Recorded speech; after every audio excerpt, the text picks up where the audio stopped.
Greetings. The more we depend on manufactured goods, which we buy, and specialized services, which we pay for hourly, the less we are of much value at all to anyone else except for what we can buy for them. Time was when a store-bought gift was an embarrassment to give to somebody, for a birthday or for whatever. It meant that you had no time for them. This is the Practicing Christian, and the report this morning is, okay, what can you do for me?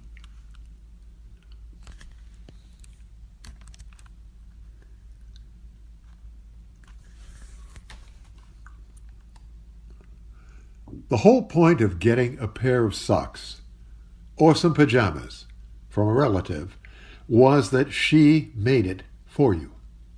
In times of somewhat scarcer money, this meant more kids and other people got more gifts because more people made more things.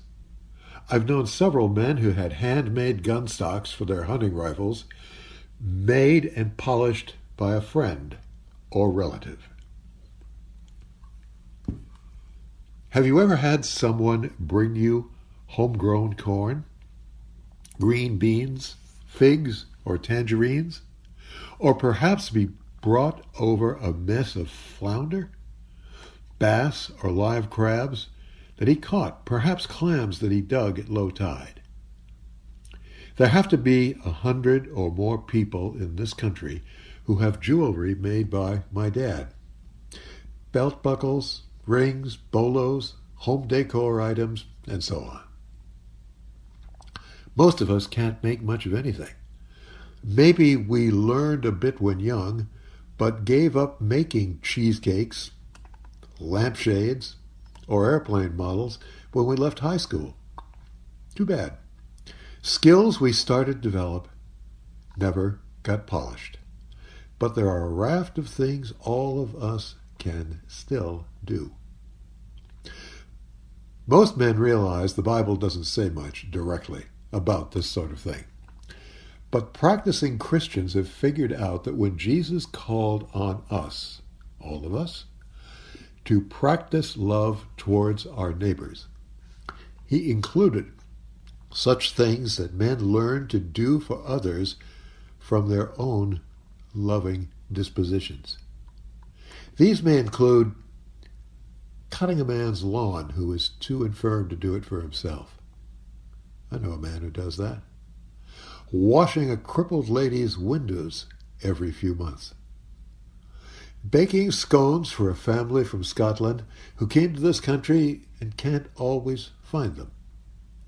Reading to the blind and then chatting with them. Ex-cons who regularly take on a man who's just out of jail to help him orient to a new life. Men who brew beer for church events. Christian men making wine for communion. Volunteering to help other men with their taxes. Hand-making paper for some people's special events. Giving away Bibles at community meetings. Teaching little children how to swim. Packing boxes of fresh, homegrown figs to give to people at the fitness center. That's something I used to do. Checking up each day on disabled old neighbors to see that all is well. Helping new Armenian neighbors who just moved here to improve their English. Baking birthday cakes for children whose families are short on rations.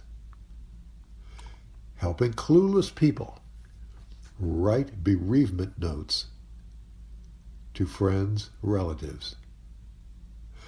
And taking a kids group through a state or national park or forest to clean up trash and debris or to cut trail. I've done that too.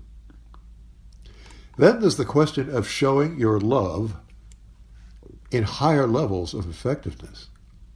Can you teach or help people to run an endowment fund? Can you teach surgeons new medical techniques, or perhaps tutor grad students in philosophy? Can you show civil engineers new techniques for measuring stress resistance in steel and other materials? Could you assist U.S. and foreign governments to improve a finance system resistant to fraud and corruption? Are you able to help youth agencies measure distress levels from various forms of music and art? Have you done soil testing for poor farmers who can't pay for it? Now, many of us are in jobs or organizations that require training at set levels. Nothing wrong with that. But don't let what just happens to be handy and what you happen to have learned recently from somebody else define the extent of your training and development. As a mature, practicing Christian, you could learn to do anything from becoming a first responder to serving as a lay chaplain in a city or county police or prison environment, or at an arts-centered program as a volunteer in a school. You use your God-given gifts properly when you seek training for yourself for higher-level loving through your improved skills. Would you say that a man who loved his wife when he was 21, but did nothing to examine and learn how he might increase and improve upon that love over the years as he became 40, 50, 60, and yet said he truly loved her, perhaps didn't care what God might have meant by love? God has given us an immense capacity to continue to learn as we age. Men used to think that when they got their degree, that was it. Well, if you're an engineer, perhaps 80% of what you need to know will have at least altered in 10 years or so. And if you're an accountant or in many other occupations, the same may be true for you. The services that you may perform have their greatest result when they begin to result in changes in the other person. In order for this to happen, you must do at least a small amount of marketing.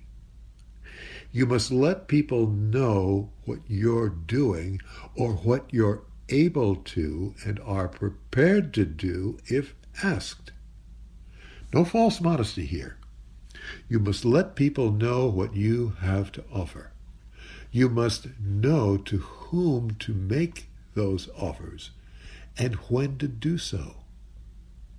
God's gifts enable us to perform at our highest level for His kingdom. This results in what you do for others coming back to you to make you a stronger citizen in His kingdom. Serve then, be the King's right arm,